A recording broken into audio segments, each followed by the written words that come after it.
anterior. Así que ahorita vamos a hablar un poquito acerca de crímenes que realmente muchos de ustedes han escuchado, de repente algunos no, pero pues los voy a contar a continuación. Ahora, antes de continuar, quiero que sepan que hoy hay regalitos. Yo les voy a contar casos criminales, como les dijo Juan, un poquito trucano. Acá tenemos unos regalitos que son unas bolsitas del Macabrus Fest edición de Krampus, donde pues hay merch oficial, hay posters, hay cositas interesantes que ustedes pueden ganar si es que están atentos a las historias que les voy a contar. ¿Bien? Antes de comenzar, quisiera preguntarles, ¿alguno de ustedes ha escuchado hablar sobre asesinos seriales? Sí, me dice por acá, muy bien. ¿Alguno de ustedes me pueden mencionar algún asesino en serie que recuerden? El Kemper, muy bien. ¿Perdón? ¿Andrew? Ya, Andrew Cunanan, el asesino de Gianni Versace, muy bien. Ted Bundy, muy bien. ¿Ustedes sabían que en el Perú también tenemos asesinos seriales? ¿Alguno de ustedes sabe o recuerda o conoce el nombre de alguno de ellos? Por acá, el apóstol de la muerte, Pedro Pablo Mercado Ludeña, el asesino en serie más prolífico que tuvo el Perú, con 25 víctimas mensuales. Pedro Pablo Mercado Ludeña, él se le conoce como el apóstol de la muerte porque él decía que una voz le indicaba, para él, la voz de Dios, le indicaba que debía acabar con la escoria de la humanidad, que para él eran personas, pues, trabajadoras nocturnas, personas adictas al alcohol, a las sustancias y ese tipo de cosas. Excelente. Pero quiero que sepan, esta tarde quiero contarles que en el Perú existen más de 10 asesinos en serie. Está, como comentaron por aquí, el apóstol de la muerte. También está Ángel Díaz Balbín, el descuartizador de Lima. El hermano de Pedro Dacada, Byron Udeña, también cometió una masacre. En Japón está condenado a muerte. También está Domingo Norabuena Espíndola, conocido como el monstruo del garrote. Y así, más de 10 asesinos en serie en el Perú que vinieron aterrorizando a nuestra sociedad. Como les digo, es una información que ha sido contenta de lo que pasó en la sociedad. Ahora, recuerden que deben estar atentos a todo lo que les voy a contar esta tarde, porque hay regalos. Entonces, cuando yo les voy a hacer algunas preguntas, ¿Dónde está ahí la tarjeta? gracias. En la bolsita de la leche, marcamos.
sabe que la mayoría de los adultos, como la mayoría de las mujeres, porque es un nivel de la igual que la mayoría Estoy chambeando también. Buen tiempo en restauración. no solamente eso, sino que todas las víctimas eran chicas en el cabello castaño, barrio medio, altas, complejas, porque un lugar donde le puedo poner música en el centro. comienza de una mujer que lo rechazó. Porque matrimonio a una mujer, ella dice que no, y a partir de ese momento, su mente se quiebra. Entonces el presidente se acaba. 33 víctimas que tuvo en su haber, este era su modus operandi, digamos el patrón. Y lo que hacía era, fingía que estaba lastimado, se ponía un yeso, él tenía un bochito, un Volkswagen blanco. Si ustedes alguna vez van a Nueva York, al Museo del Crimen, ahí va a estar el bochito de Ted Bundy. Lo que él hacía era fingir que estaba enfermo, con este yeso de mentira, le pedía ayuda a alguna chica que se parecía a su expareja y le decía, oye, mira, estoy lastimado, ¿tú crees que me puedes ayudar a sacar las herramientas para cambiar la llanta de mi auto? Ella le decía que sí, porque ¿qué pasa? Ted Bundy era atractivo. Es descrito, bueno, y si lo han visto en imágenes, como guapo. La cosa está en que, pues, ella se acercaba, le decían que sí, él sacaba una llave de herramientas, le golpeaba en la cabeza y la metía a su vehículo. ¿Qué pasa? Él había adaptado su bochito, había sacado el asiento de adelante, porque si ustedes han visto un Volkswagen, sabrán que para entrar en la parte de atrás tiene uno que agachar el asiento, empujarlo. Él lo había sacado directamente para poder facilitar su trabajo. La cosa está en que las metía ahí y bueno, luego cometía sus fechorías y él posaba los cuerpos. Las mordía, las agredía, pero luego, cuando ellas se encontraban sin vida, las maquillaba y les pintaba las uñas. ¿Bien? Les doy este ejemplo porque él es uno de los asesinos en serie clásicos cuando hablamos de esto que menciona. Ahora, yo no soy muy partidaria de su caso porque pues ha sido muy romantizado con el paso de los años, ¿bien? Pero bueno, esta noche, bueno, esta tarde, yo como veo todo oscuro digo de esta noche, ¿no? Esta tarde vamos a hablar de 4 casos en particular. Lo que les acabo de contar es solamente el inicio, ¿bien? Así que vamos a empezar con una historia. Pregunta suelta que no tiene nada que ver con los premios que voy a sortear esta tarde. ¿Cuál es la edición del Macabrous Fest que estamos viviendo? ¿Cómo se llama? Merry Krampus. Excelente. A ver, a la voz de 3 lo decimos todos juntos. 1, 2, 3. Excelente. Macabrous Fest, Merry Krampus. ¿Qué quiere decir eso? Que estamos en época navideña. Entonces, para comenzar esta tarde de casos, les voy a contar un caso navideño. Porque claro, nosotros pensamos que en diciembre, en Navidad, todo es risa, diversión, regalos, luces de colores, pero no. Ahora les voy a contar. Hola gente, ¿qué tal? Buenas tardes. Seguimos transmitiendo desde el Macabrous Fest, edición Merry Krampus. Nos quedamos por aquí.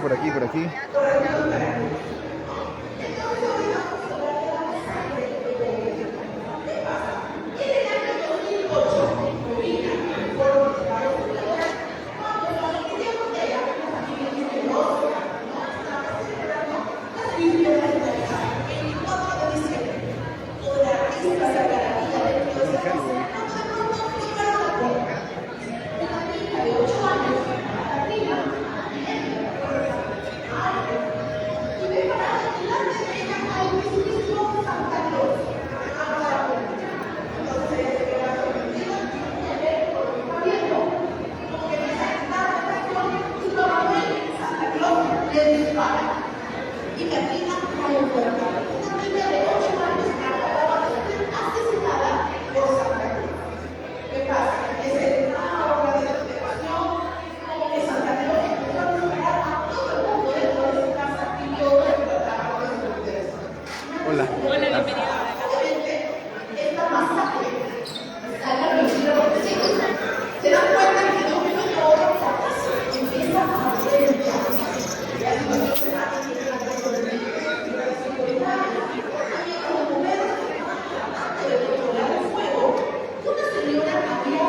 Gracias. En este topollillo. y Ah, la gente. Es un tralalero, tralalero. Ay, Dios mío, el Winnie Pooh. El Winnie Pooh.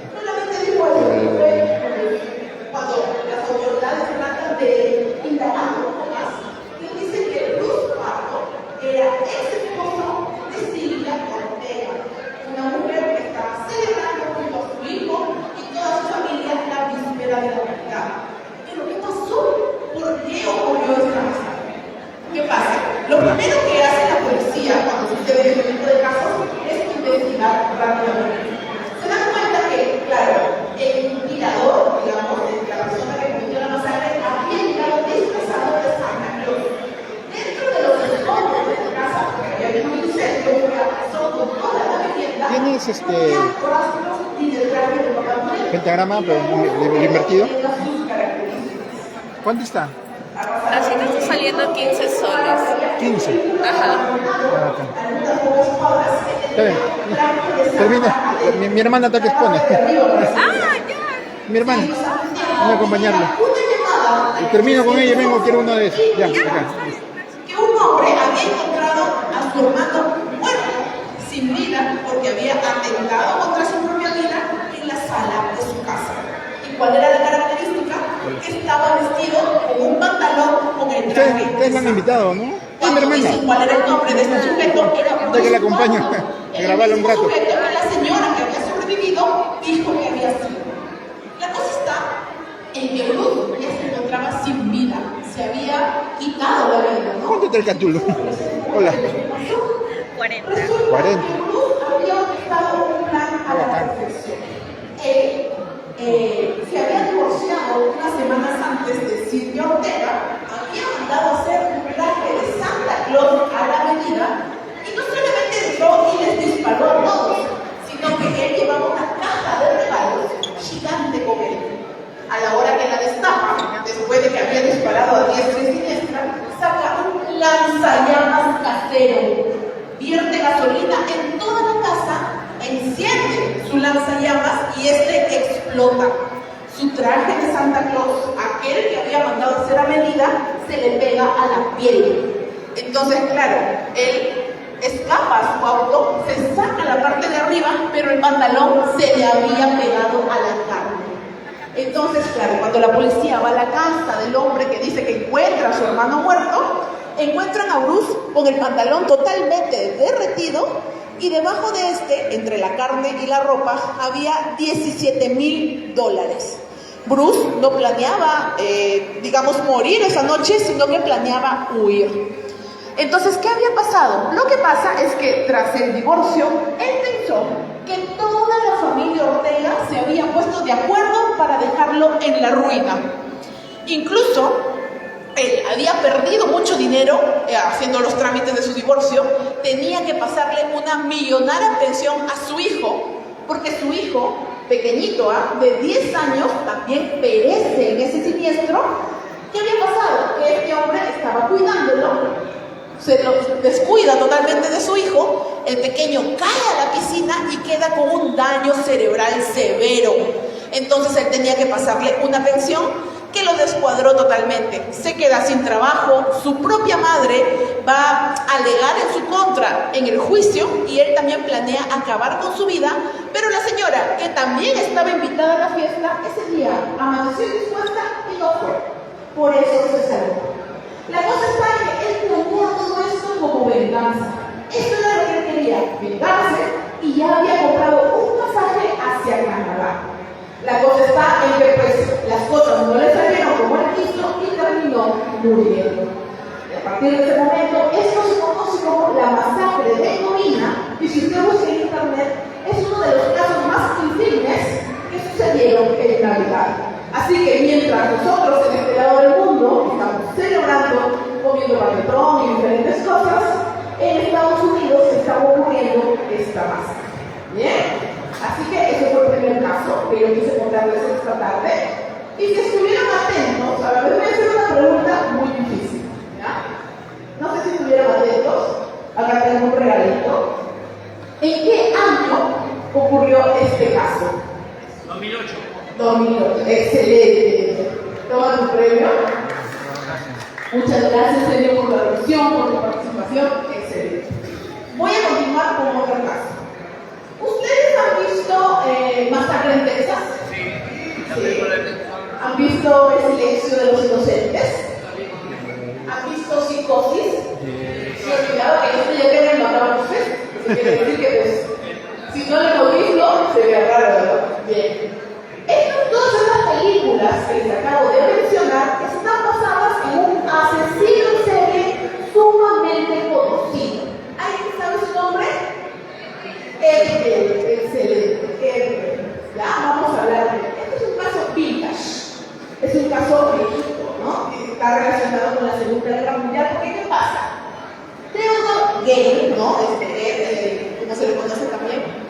Él nace en Estados Unidos, en Wisconsin, para ser exactos. ¿Y qué pasa? Él, desde pequeñito, fue catalogado como un tipo raro. Como que era el raro del pueblo, el raro de la ciudad, ¿no? Como que lo molestaban, le hacían bullying, pero él como que no le hacía daño a nadie. Él vivía con su mamá, con su papá. Su mamá consideraba que su papá era un bueno para nada, como que no hacía nada, y la señora era quien llevaba las riendas del hogar. Él tenía un hermano, ¿ya? Que luego perdería la vida en un siniestro, en un incendio sumamente sospechoso. A día de hoy, los expertos indican que su hermano probablemente fue su primera víctima. La cosa está en que él fue creciendo y que empezó a desarrollar una relación bastante inquietante con su madre. ¿Ya? ¿Han visto Bates Motel? Más o menos esas series, que la han visto, véanla porque es muy buena, ejemplifica bastante bien la relación perturbadora que tenía con su mamá. No podemos decir directamente que tenía, no sé, un complejo de Edipo, que tenía un vínculo más íntimo con su madre, pero estaba muy cerca de ser así. La cosa está en que su mamá puso una tienda, luego la cerró y puso una granja. En esta granja es donde ocurriría la mayor de las cosas siniestras que cometió este sujeto. ¿Qué pasa? Como les digo, era catalogado como el raro del pueblo. Y de un momento a otro comenzaron a haber ciertas desapariciones que resultaron ser sospechosas. Primero, desaparece la huella de la taberna del pueblo. Estamos hablando que esto pues ocurre en Plainfield. A él se lo conoce como el carnicero de Plainfield. En ese lugar había una cosa, un negocio de cada uno, ¿no? Hola, bienvenido. Hola, buenas tardes. La farmacia, exacto, por supuesto. La dueña de la taberna del pueblo desaparece. La cosa es que nadie sospechaba de él porque ¿Las runas alguna está a venta? Todo está a la venta, caballero. incluso él le dice Todo está a la venta, todo está tallado a mano. y ella está en mi casa. ¿Cuánto está? Así lo declara este sujeto. Eso te puedo dejar. Nadie le hace caso. 20. Es canto rodado traído de naciente de río. Esto viene del alto del Guayay interno. Ah, mira. La madera tengo de roble, el roble se está traído de Reino Unido. Está pero grabado a mano con una barra de metal calentada al rojo vivo y así se hacen las rayas de una en una. El elemento fuego tiene que estar presente en la creación de la mujer. Si no, esto es solamente decorativo, no tiene ninguna carga energética. ¿Cuánto están los? Están en roble están 45, pero en piedras te pueden salir de 15 a 20 soles. Obviamente, al ver esta mancha de rastro que parecía ser sangre, se comunica de inmediato con la policía. Ahora, cuando entra la policía de escena, empiezan a buscar cerca de la caja registradora y encuentran una tarjeta con el nombre de él. ¿Puedo? Ellos dicen, ¿saben qué? Este hombre que decía que estaba enamorado de esta señora ha estado aquí. Él tiene que saber algo. Cuando van a su casa, no lo encuentran y él estaba tomando lonche en la casa de al lado. ¿Bien? Le dicen, ¿sabes qué? Mira, estamos buscando a la dueña de la ferretería. Ahí hemos encontrado tu nombre en la escena, así que queremos respuestas. Él les dice, sí, o sea, yo voy a hablar con ustedes un ratito termino de comer y nos vamos a mi casa porque ella está. La policía ya estaba extrañada porque ella era 2 veces en la que este sujeto daba la misma información. Finalmente fueron a su casa y no se esperaba lo que iban a encontrar. Escuchen, afortunadamente o desafortunadamente, no sé. No vamos con imágenes, ¿qué pasa? Parece que esta casa era un desastre, estaba llena de cosas desordenadas, No pregunta. el cuarto de su madre, Señor, una pregunta. ¿Tendrá Bueno, yo sé que no es muy macabro que digamos, pero no tendrá el Laurin de Estrés Infinito. El Laurin, el de Atreyu. El Ouroboros se llama ese.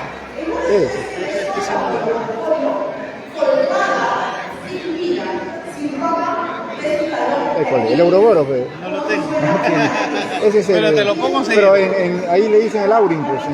Sí. En la historia sin fin En dicen el realidad Aurin. es un símbolo celta que denota el infinito. El infinito. Es el La dragón serpiente que se vuelve a come la nacer propia y cola vuelve a comer y el vuelve a ciclo nacer. infinito, sí. Pues. Exacto. Claro, eso recientemente lo he visto en Loki. En Loki, hay un personaje que se llama Obi, que es de Ouroboros. Ya, claro. Ajá. Pero no tiene. Para la semana que viene va a haber una feria acá mismo. Ya. Te podría traer. Bacán, porque voy a venir otra vez porque la expositora es mi hermana. Sí, voy a estar acá la semana que Ya, bacán. ¿De cuánto más o menos? viene. Así como 30, 35 más o menos. Chévere. Ya, ¿me puede avisar si consigue? Le dejo mi... En Instagram. No tengo tarjetas, pero... No, yo... Ya, yo te agrego a ti. ¿Tienes Instagram de él? ¿Me escribe? Ya, genial. Me escribe. Gracias.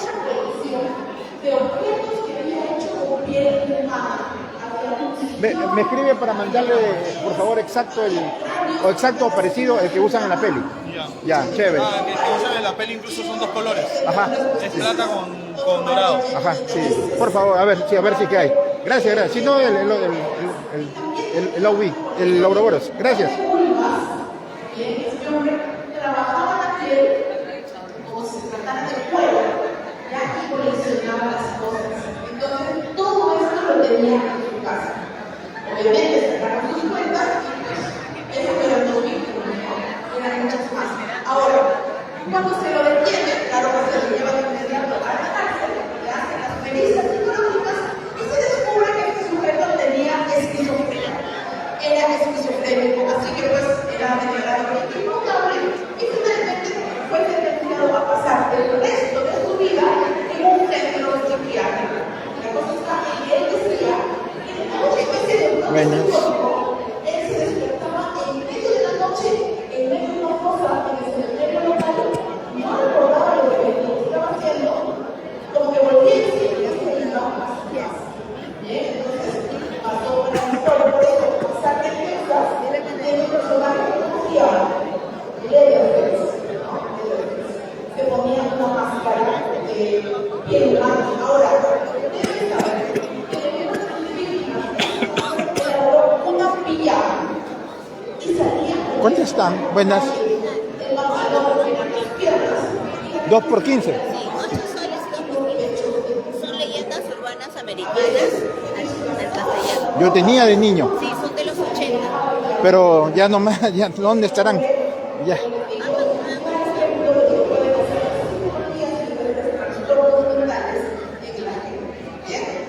Ahora, acabamos de hablar de qué pasó en Estados Unidos, pero ustedes deben saber que en el Perú, exactamente en Perú, tenemos al caníbal del Perú, un asesino en serie, también conocido como el monstruo de la Curana, que acabó matando y de una de ellas intentó hacerle una máscara de piel humana. Este es un caso que no es muy conocido, porque voy a contar a continuación, pero voy a hacer otra pregunta. Primero voy a dar... Bien, voy a hacerles otra pregunta, ¿ya? Porque ya saben que pues hay regalitos. ¿En qué localidad pasaron los hechos que les acabo de contar? En Plainfield, Wisconsin. Excelente. Un aplauso para nuestra amiga. ¿Cómo te llamas? Gaby. Un aplauso para Gaby. A ver, un aplauso, que no sean envidiosos. Muy bien, muy bien. Listo, todavía queda un regalito que lo vamos a dejar para el final de la tarde, ¿bien? Entonces, ¿qué pasa? ¿Qué pasa en Puno, en el Perú? Este es un caso del 2019. Es un caso reciente, no es que haya pasado hace muchos años. ¿Qué pasa? En la localidad de Punurana, en Puno, al sur del Perú, había un hombre llamado, bueno, existe aún, un hombre llamado Wilfredo Rodríguez Quispe. ¿Qué pasa con este sujeto?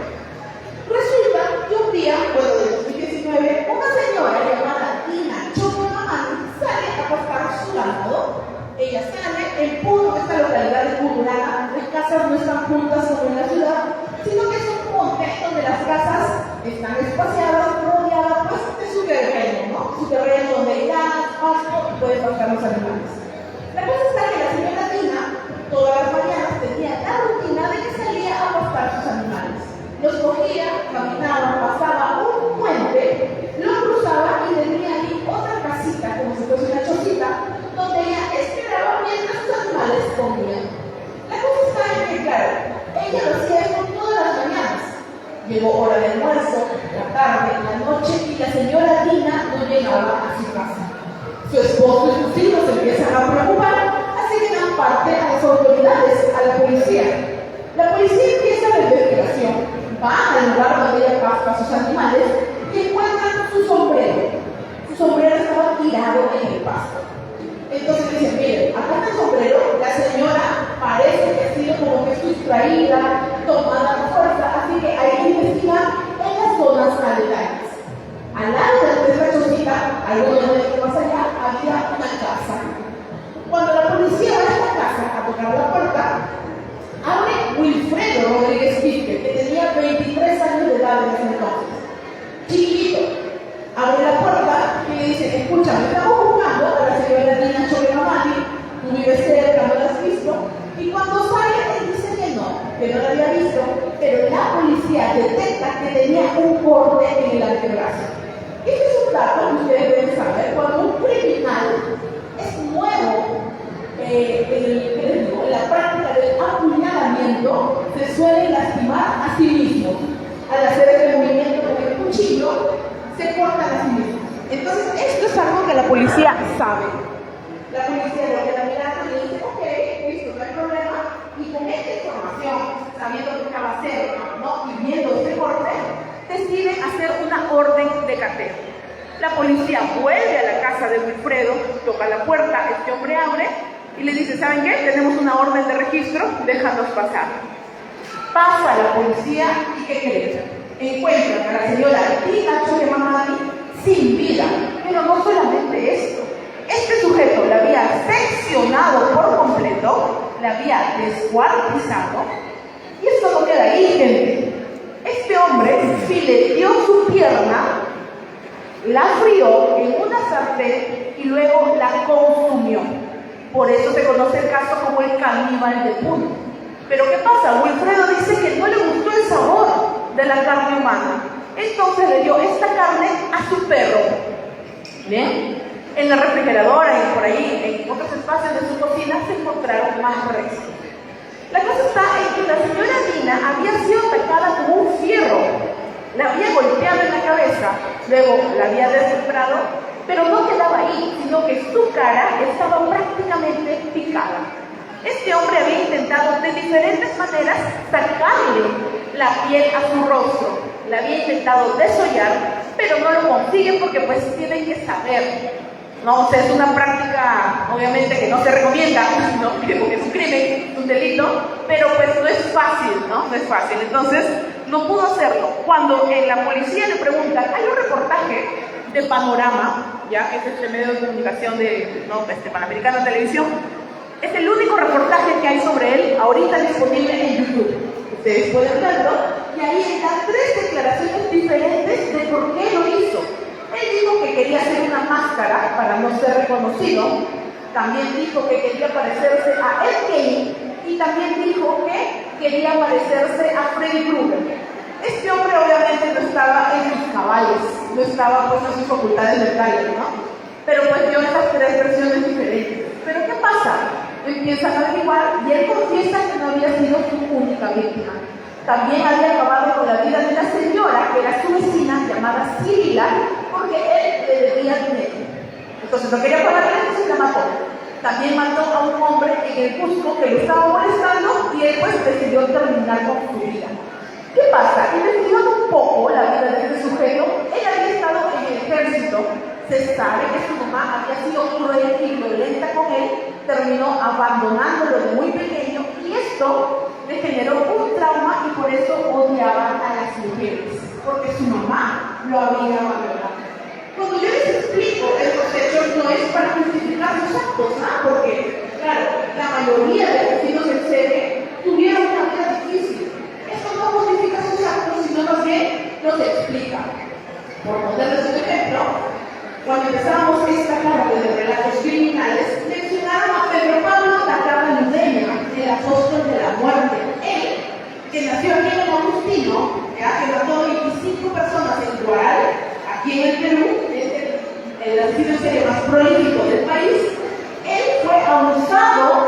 simplemente a los 4 años de edad por sus propios hermanos. Bien, entonces, claro, existen hechos, por ejemplo, usualmente cuando yo me presento, ¿no?, en algunos secundarios, les pregunto, ¿los asesinos nacen o se hacen? ¿Ustedes qué opinan? Nacen. Nacen. Por acá me dicen los dos. Y esta es la respuesta, los dos. Hay muchos estudios, ¿no?, de universidades que indican que pues, por ahí hay un genio de la maldad, pero la sociedad también se encarga de formar a las personas.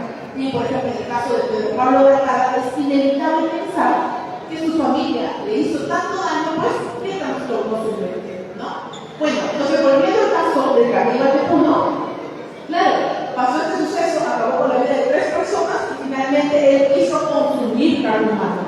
Él está condenado, ahorita está dentro de la cárcel, porque ¿qué pasa? En ese reportaje que hay vigente de Panorama, no dice, solamente dice que se le dan 9 meses de prisión preventiva y ya.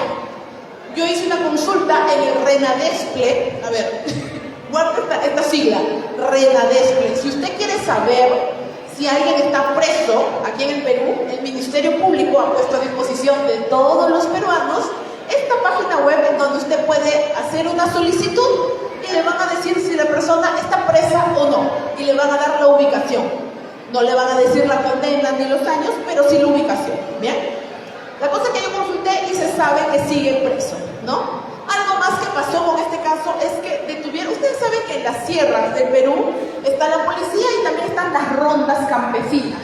Los ronderos atraparon al papá del caníbal de Puno, lo raparon y empezaron a pasearlo por las calles con un letrero que decía: yo soy el papá del asesino. Claro está, él no tendría la culpa de nada, pero pues la gente siempre quiere cobrar justicia con sus propias manos. ¿Bien?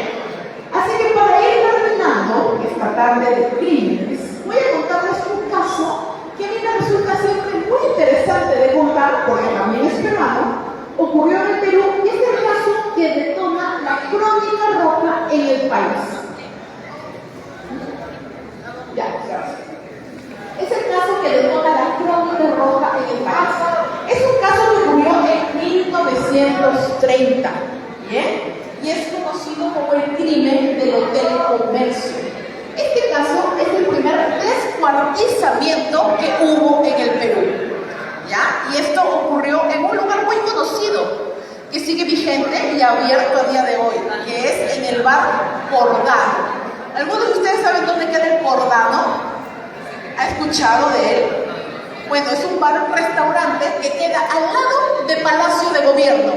Está Palacio de Gobierno, la Plaza de Armas, al costadito hay un pasaje y en una esquina está este bar. Donde actualmente hay una zapatería. Actualmente hay una zapatería, excelente, muchas gracias. En la puerta de la zapatería. En la puerta de Desamparados. En la puerta de Desamparados, que es la calle, me imagino. No, Desamparados era la antigua estación del tren. La estación del tren de Desamparados. Ahí queda este bar-restaurante, El Cordano, que tiene más de 100 años de funcionamiento. Obviamente, esto es el primer piso del local, pero en el segundo y tercer piso funcionaba el Hotel Comercio. Estamos hablando del año 1930. Lima era una ciudad pues diferente, tenía otras costumbres, se hacían otras cosas. ¿Y ustedes qué creen? ¿Ustedes consumen contenido de True Crime? Estos casos que yo les estoy contando. Levanten la mano los que ponen en YouTube casos para escuchar. Por acá hay unas personas. Esto no viene de ahorita. Esto viene de antes. Y en 1930 no pasaban todavía estas cosas en el Perú. Entonces, ¿qué hacían? Importaban noticias del extranjero.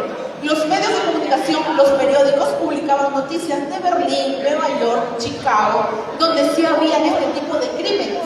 Y cuando ocurre este suceso, el crimen del Hotel Comercio, Clemente Palma, hijo de Ricardo Palma, que tenía una revista llamada Variedades, en esa época, no es la que existe ahora, hace un comentario y lo publican, y esto pueden corroborarlo, diciendo: por fin tenemos uno de esos crímenes horripilantes que es moneda corriente en otros países como Berlín, Nueva York, Estados Unidos. Él mismo lo dice, ¿bien? Porque como les digo, la crónica roja, el True Crime, le ha interesado a la gente desde el inicio de los tiempos, ¿bien? ¿Qué pasó en este caso? Genaro Ortiz, ¿bien? Un hombre que que venía de España junto a su compañero Marcelino Domínguez, que era el marco. Así. Ellos vinieron desde España. Ellos trabajaban de croupiers. Los croupiers son las personas que los vecinos reparten los naipes, reparten los fichas, las monedas, pero en realidad no eran porque ellos eran delincuentes. Ellos eran extranjeros, españoles, estaban siendo atractivos para las damas de la sociedad limeña de este entonces. Entonces lo que hacían era acercarnos para poder estafar a las mujeres y quitarles su dinero. La cosa está en que, claro, ellos hacían esto, se hicieron de dinero, se hospedaron en el hotel Comercio. Ellos se quedaron juntos en una habitación. La cosa tal es que, por un lado, Genaro Ortiz era muy ahorrativo, porque él se hacía el dinero que le robaba a las mujeres, lo guardaba muy bien, era muy ordenado. Mientras tanto, Marcelino era un despilfarrador. Le gustaba tomar, le gustaba gastar con mujeres, le pedían prestado dinero cada rato, y esto a Genaro no le gustaba. Llegó el 24 de junio de 1930, día que se celebra qué cosa, 24 de junio, día del campesino. En ese entonces, en 1930, se decía el día del indio. Lima estaba de fiesta, había entonces las danzas en la Pampa mexicana, estaba todo, como que había un tumulto en la calle porque la gente no se celebraba. Entonces, ¿qué pasaba? Necesito que me des dinero. Hola, ¿cómo estás? ¿Qué tal? Hola, ¿qué tal? ¿Cómo estás? Bienvenido. De hecho, llevo unas flores.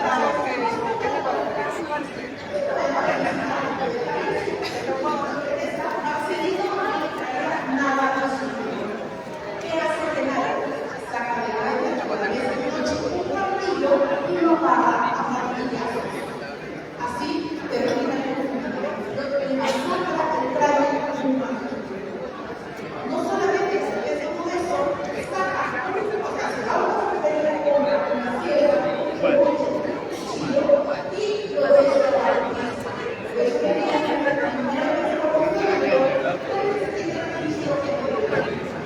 ahora, ¿qué hace? Ya tiene cómo seccionar a esta comunidad de tronco y que el tronco en la cabeza en una maleta y el resto del tronco lo mete debajo de una maleta, lo mete debajo de su cama y ya todo se puede. Las manos, la labor, la boca, se va a sentar. Después de la labor, se va a sentar. Es abismal. Dice que su amigo ya se fue y que él pues era quien iba a pagar todo. Se va y se va al Jirón Ica, antes llamado el Jirón Concha, así se llamaba, ahora conocido como el Jirón Ica. Va a la casa de una señora llamada Esther Buendía, toca la puerta, ahí alquilaban cuartos y le dice, ¿sabe qué? Necesito un cuarto. La señora Esther le dice que su esposo no estaba en casa y que ella pues casi no alquilaba, ¿no? Así pues a desconocidos, ¿no? Él utiliza sus encantos, bien, de la época y logra convencer a la señora de alquilarle la habitación. Pasa, deja las maletas, pone candado a la puerta y se va y nunca más aparece. Este hombre solamente quiso dejar ahí la evidencia de su crimen. La cosa está en que él saca un pasaporte falso chileno al puerto de Callao, toma un barco que lo deja en Guayaquil y cuando él estaba en Guayaquil, aquí se descubre el crimen. Llega el esposo de la señora Esther y le dice, oye, ¿sabes qué? Hay un olor medio raro. Hay un olor que ya ha sido fétido. Él llama a la policía, rompen la puerta de la habitación, entran y encuentran las maletas con los restos. Fotografías de las maletas con los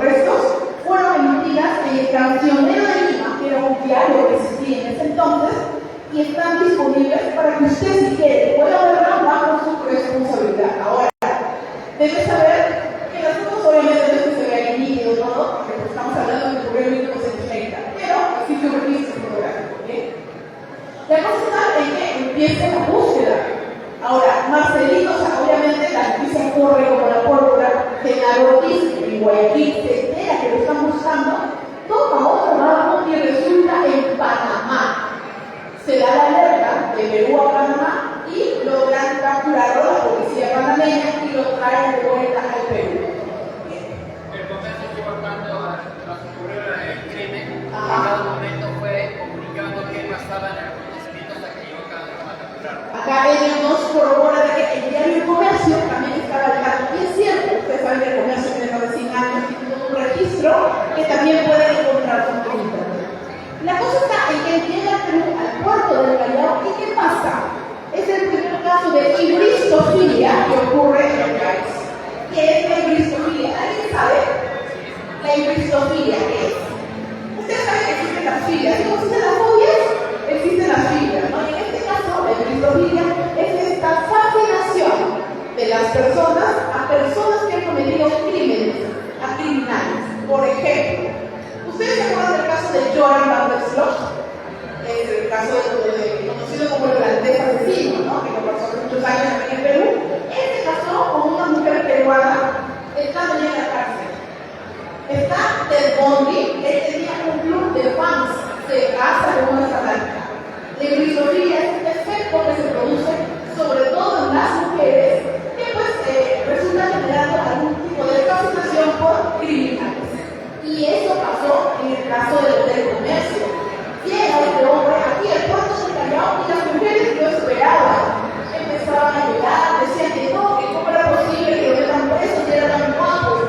Le regalaban escapularios, bufandas, sombreros, guantes y se hizo toda una conmoción.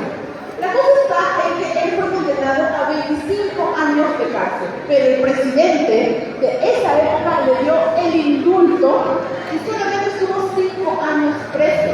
Dentro de esos 5 años había una cantante chilena que venía a visitarlo constantemente y cuando le preguntan a ella, oye, ¿no tienes miedo de que este hombre te haga algo? Ella responde que sería un honor morir en manos de este sujeto. Finalmente él se cambia el nombre y se sabe que se quedó a vivir aquí en el Perú. Así que pues desde entonces muchas personas que habrán cruzado con él ni siquiera estaban ayudando. ¿Bien? Así que esa fue la última historia que quise contarles esta tarde y ahorita vamos a hacer una pregunta. Facilaza. El que ya no premio, ya no le puedo dar doble, ¿no? Pero, a ver, voy a hacerles una pregunta respecto a este último caso. ¿Ya? ¿Dónde queda el lugar donde sucedieron los hechos, que era el hotel de comercio? Al costado del Palacio de Reyes. Excelente. ¿Cuál es el nombre? Tomías. Tomías. Vamos a ver Tomías. Entonces, ¿cómo más? Excelente. Bien, Tomías, bien. Listo, acá hay otro regalito. ¿En qué año ocurrió el crimen del hotel comercial? ¿Azul? ¿Perdón? 1920. Un aplauso para el nombre. Claudio, un aplauso para el lado. Muy bien. Bien, gente, estos fueron los casos criminales que yo quise compartir con ustedes esta tarde aquí en el Macabrus Fest. Yo los dejo para que sigan disfrutando de esta feria, vayan a conocer todo lo que estas personas que hacen arte oscura tienen para ofrecerles. Muchas gracias por su atención. Si quieren escuchar más de estas historias, pueden seguirme en TikTok como Luar Azul, en YouTube también como Luar Azul y en Instagram como Yo Soy Luar. Muchas gracias por su atención y nos vemos en la próxima. Chao.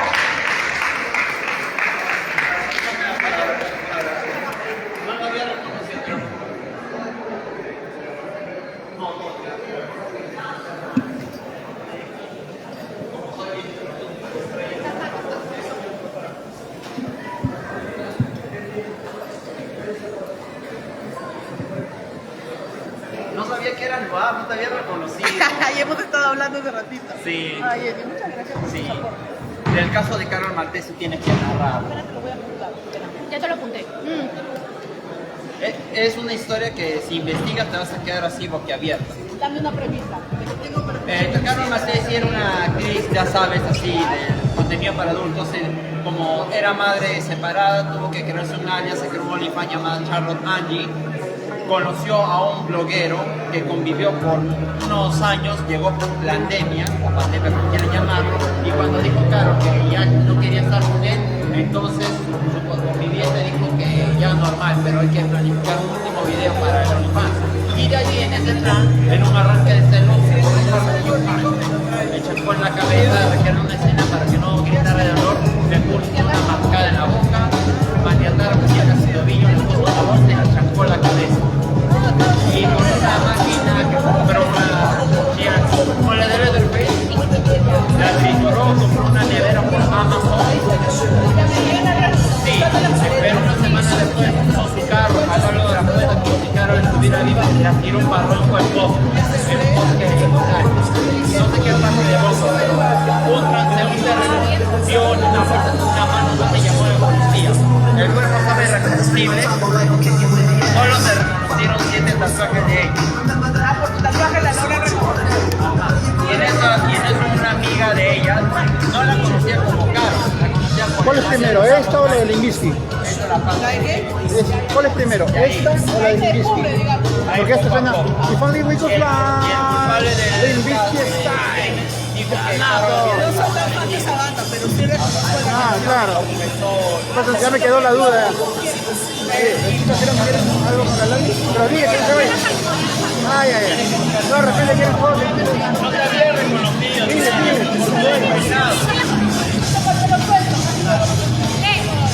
Gracias, un poco conocerte. Gracias, chao. Vamos, ya. Ahora vamos a dar la vuelta y nos vamos. Sí, obvio. Se hace un elmo acá.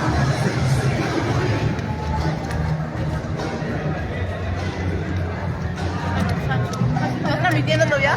Ya corta, oye, corta. Quiero ver. Hola. No se rajen. Ahí están, Fran, las chicas. Fran, están las chicas. Ah, ya. ¿Qué? Y acá nos vamos a la donde está la luz. ¿A dónde? No, por acá, para salir ya. Acércalo. Acá en el parque abajo de Washington. Quiero, espérate. Por acá la vi. Por aquí la vi. Hombre, ya venden tatuajes 3%. No, acá. Sí, era solo un sueño.